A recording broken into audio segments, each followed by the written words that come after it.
టమాటా పండు ఒకటే పండిందండి.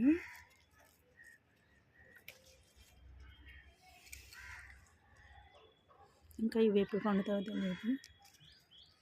ఎన్ని ఉన్నవి? 6, 7, 8, 9 కాయలు ఉన్నామండి. ఇంకాను ఒకటే పండింది.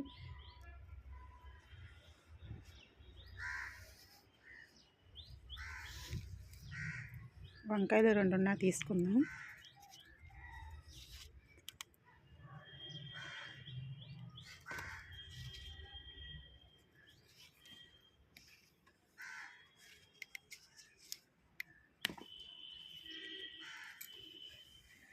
చిన్న పుంజు ఉంది, ఇక్కడ ఒకటి ఉంది.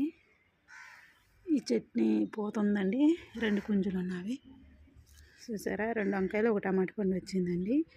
ఇది శనగపప్పు వేసి వండుతానండి. బంగాళదుంప, శనగపప్పు, ఈ వంకాయలు, టమాటీ కూర అయిపోద్దండి. కలాయి కూర చూసారా ఎంత బాగుందో.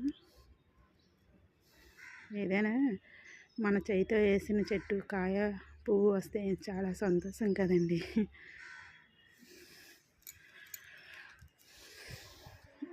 పువ్వులు ఉన్నా కానీ తర్వాత కోసుకుందాం. నిన్న కొన్నది ఓడిపోయామండి. ఏమవుతుందో ఏటో బతుకుతుందో లేదో తెలియదు.